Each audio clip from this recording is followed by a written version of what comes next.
Young people have set the trends in music for years, but senior citizens are selling concert tickets like never before. Artists from the 60s, including the Rolling Stones, are reaping hundreds of millions of dollars in world tours, along with surviving members of The Who, the Beatles, and the Grateful Dead. Tickets for 73-year-old Bruce Springsteen were in such high demand, they were selling for thousands of dollars apiece. How are these oldies but goodies still selling out concerts? We talked to Russ Gershon, a Grammy-nominated musician who still goes on the road, to find out why the beat goes on and the music never stopped.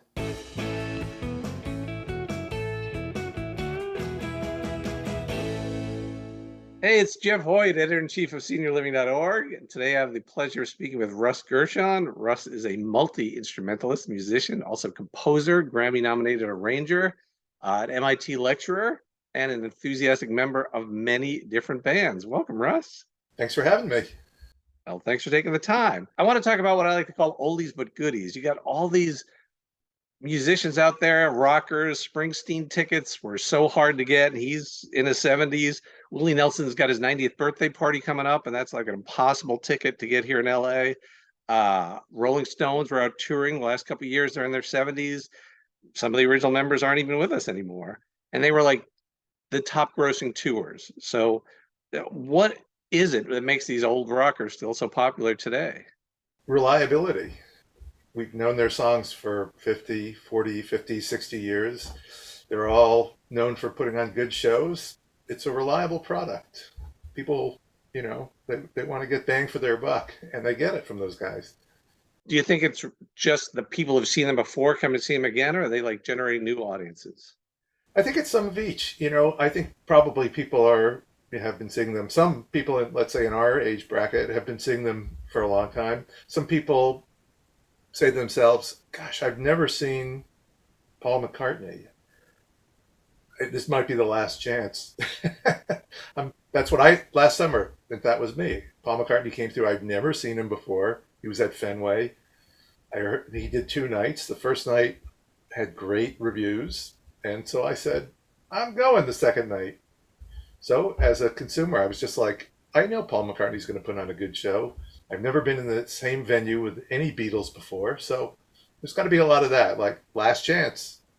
I have felt that way, and I'm still a Beatles virgin. I guess we got Ringo and Paul still out there. They're in their 80s.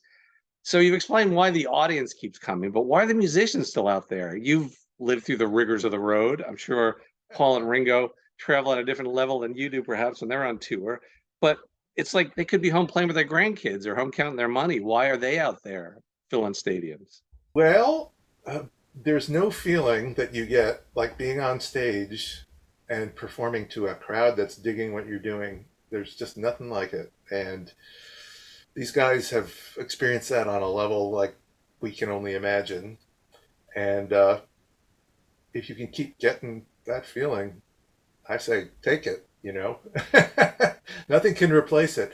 And as you say, they travel on a really posh level. So the rigors of the touring, which us mortals have to endure, they don't really have to. They're flying on private planes or first class. They're getting picked up in limousines. They're being taken to nice hotels. Other people cart their gear around for them. They probably don't even have to chew their own food if they don't want to. So why not? They can save all their energy for getting up on stage and delivering the goods and being loved. I mean, that crowd, back to Paul McCartney, my most recent experience like that crowd was eating out of his hand. It was great. He had the time of his life. And it's almost like he's done it before. So it's not only like going on tour, but Paul came out with a new album a couple of years ago. Ringo had a new music come out the last couple of years. I can say Sir Paul's album hit number 2 in the US and topped the charts in England. So it's like The Who I've seen a bunch of times, final tours over and over again. They had an album come out in 2020. They're still touring. But can these old rockers, can they make new music that's, relevant if they're, living these gilded lifestyles these days? That's a good question. I'm almost more impressed that these oldsters are still writing new music than that they go out and perform shows of their incredible catalogs, because Yeah, to write new songs, you have to kind of like look into the void and think about stuff.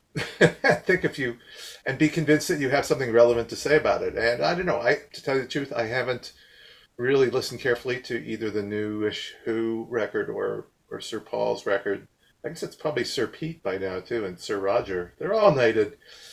Give away knighthoods like people are handing like party favors in England now. But um, uh, whether they have something, and that's got to be a real interesting artistic question. Do if I'm Pete Townsend and I've written many great songs and gone through evolutions of the Who, do I have to like do something different? Do I just dish up more of the same stuff we have? That's got to be a little bit of a challenge. And also, you said they were eating out of Paul's hand in concert, but when you're in the studio making an album, you're looking at record sales, and there's no guarantee you could actually flop, which is a feeling no artist wants. That's true. Although, if anybody can sell actual records and get fans to pony up, ducat for them these days, it would be those what we call legacy artists, people who did sell a lot of records back in the days when you could sell records. So their audience would tend to be a little more habituated to the whole idea of paying money for music. God forbid. Well said. So talking about paying money for the project, it's like those legacy artists you mentioned. I did a little research. Bob Dylan's 81 this year. Mike Love, the Beach Boys, 81. These guys are out touring. Deborah Harry of Blondie, I saw a couple of years ago. She's still out touring, 77. Don Henley, Joe Walsh, the Eagles out touring. They're both 75. It's like, are they really making art at this point, or do they just want to make money? Are they just, phoning it in for checks? Well, who doesn't want to make money? And who doesn't want to have a good time? And like I say, if that's what you've been doing, like for me, there's no better fun than I have, as the old line from Saturday Night Live goes, with your pants on, than being on stage and performing for a crowd that likes it, with people that you like to be with. So I can't say they would do it for free, but I bet they would. I bet the pay is really only half money for them. That's just, they love to do it. Now there's artists like I just saw Elvis Costello last week, and also I've heard a lot about Dylan, what it's like to tour with Dylan, because a friend of mine toured with him for a long time, and I've seen Dylan in recent times too. And those are people that have a different approach to it than some of these others, because they go out and they do these really quirky, weird shows that have new stuff in them and are not sort of like, the gold-plated catalog, deliver the goods. And so I got to take my hat off to Elvis last week, who got out and did a lot of strange things, strange sounding songs, new material that I didn't know, and really pushed the audience very far, I would say, and then delivered, a good encore section with like 4 or 5 of his biggest hits at the end, and of course, an Elvis Costello fan is expecting to get pushed a little bit to the edge, but he really went for it. I got to hand it to him. And Dylan, same thing. Like, he'll go out and just play a whole bunch of songs you've never heard, and you're like, wow, this is a parallel universe thing, and then maybe give you like one of his like real golden hits from the old days, but do it in such a strange way that you don't even recognize it half the time. And good for him, and good for the fans that turn out for those kinds of things. Yeah, well, you bring up Elvis, and I see him when he's in town, and he's always challenging. He's still creating new music. Boy Named If, I think it was the last album, came out last year, and did 10 nights at the Beacon Theater, playing 10 different shows. Yeah, he'll end with What's So Funny About Peace, Love, and Understanding and Allison, but he'll play a lot of songs that he hasn't played in decades and Absolutely. do covers of bands that, you'd never heard him play before. So he's making it interesting for himself, and hopefully the audience goes along with it. And Yeah. they're both moving along. They're not just playing the hits like I'm guessing Kiss is doing on their final tour. I would think they do. Does Kiss have different masks now? Have they evolved? In that sense, I don't know. Two new players, two new KISS members. New meaning like the last 15, 20 years. Yeah, But right, right. Do they get their own new characters, or do they like still play the old characters, or can anybody tell, or who cares? it's going to cost you $100 to find out. So 100. Oh, that's not bad. Maybe I will go. These tickets are expensive, aren't they? they are. And that's like you mentioned, the reliability. It's like, how do you get someone to pony up three figures for a ticket if you know the kind of concerts that Springsteen is capable of, or you want to see those Beatles hits you've known your whole life performed live by the man who wrote them, that Right. then you're willing to pay. No, it's reliable. I mean, it's like going to a basketball game, as I know you like to do. It's expensive to go and get a decent seat in an NBA arena, and you never know what you're going to get. Like, they could be like resting some of the stars, or your team could lose. And you're paying $100, $150 maybe. Who knows? 200. I mean, if you're sitting really close, people pay a lot for something that they think they know what they're going to get.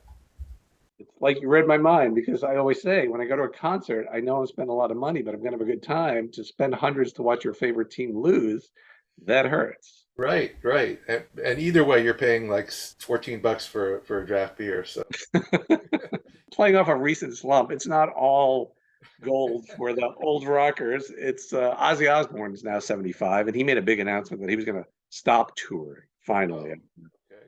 50 something years on the road. So you don't have to name names, but have you ever seen a musician who stayed out on tour too long? I don't think so. I mean, I've seen people with diminished capacity for sure. I mean, you could argue that Paul McCartney doesn't sing as well as he did 10 or 50 years ago. But you know what? He started from a pretty high level, so he still sings pretty good. And of course, being a jazz person, I've seen many, many older jazz performers who, they don't have like the fire or the chops that they did in their prime, in their youth. I mean, when you're talking about music, and I appreciate you doing that, just like you've got years of personal experience. So it's like, how tough is it when you're still, going on tour now and not enjoying the Four Seasons and the gold-plated limos of the former Beatles? Yeah, I just don't enjoy those Four Seasons anymore. I need something better. Yeah. I don't have the driving stamina that I used to have because doing a lot of like regional touring where maybe I'm driving myself to a gig 2 or 3 hours away, that sort of thing.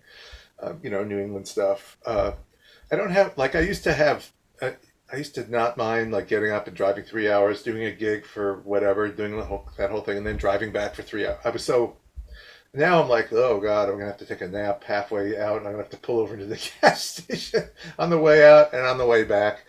So that on that level, it weighs on me a little bit. And then when I think about all the van touring that I did, where we were all traveling together, but we were like out there and just bang, bang, bang for weeks to get up, get out of the hotel, drive for 5 hours, set up, play the gig, drink a little bit too much, go back to the hotel, get up day after day. And I kind of like, I haven't done that in a little while. And I kind of marvel at the youthful energy that it took to do that and just stay focused. Like if I did that now, I think I'd have to like really watch my drinking and my nutrition, and I'd be like, I wouldn't be hanging out nearly as hard as I was then. But that happens to all of us in all of our endeavors, right?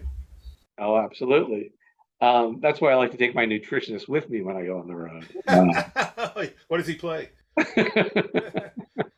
And you should see my backstage writer. I'm very particular. Since you play jazz, you mentioned like older jazz musicians, and that's like one form of music where the older crew are revered and are playing well into their golden years, should we say. So is there anything for you where you say, okay, if this happens, then it's time to stop, or you just want to keep getting that adulation that you get from playing live? Well, I think I'll stop when I stop getting gigs. I play so many different kinds of things that require different abilities on my part. Like, I'd say at one end, if I'm doing sort of jazz trio gigs where I'm playing saxophone and it's like me and a bass player and a drummer. It's like a power trio. I've got to be like totally on my game. I've got to, I play multiple saxophones. I'll play flute. Maybe I sing. I got to be really, I got to be practicing a lot. I've got to really be on it. So if I feel like I can't practice my way up or maintain myself at a certain level of, because I'm like so featured, then maybe I won't. But I'm in these big, also in larger groups where there's there's more forces at play, and so I don't need to be quite as sharp. So maybe I'll lean more on those, or just play worse gigs. Really, Well, you're saying if the gigs are there, you're showing up. You're so waiting for the gig far to come up. I still get, there's no thrill I get like playing music with other people who I like and people enjoying it. I mean, if nobody shows up after a while, maybe I won't. But I take up new instruments. I've taken up new instruments in recent years, so I'm like learning new things, and I just get a kick out of being able to play different instruments. So, like one of my jobs is teaching youth ensembles, teenagers at a community music school, and so they never have bass players. So a couple of years ago I said, well, I'll learn to play the bass. So now I'm playing bass in all these bands, and they're teenagers and some adult jazz groups, with pretty good players. But I've like forced myself into like learning a whole different instrument. So to me, that's just a thrill. In fact, we played last night with a group of 15 and 17-year-old boys at a very nice movie theater, a series where we play before the film. When they have music themed films. They were showing School of Rock last night. So we played a little set before School of Rock, and we picked some of the songs from School of Rock. And I'm not playing sax there, which is my strong instrument. I'm playing bass, and we're playing like Bowie and like Cream and Modern Lovers, and I'm like playing the bass, and I'm like, this is totally absurd. I'm playing the bass in front of like a theater full of people, and it's like a thrill. I'm like a teenager again, since everybody else in the band is a teenager. So I don't know. I can't. That's too much fun. I don't want to stop. Excellent. Well, that seems like a good place for us to stop. But thank you. I'm glad to hear the flame is still burning, and you can't teach an old musician new tricks. And You can actually, as it turns out. absolutely, you're proof. Really appreciate it, Russ. Thanks for taking the time.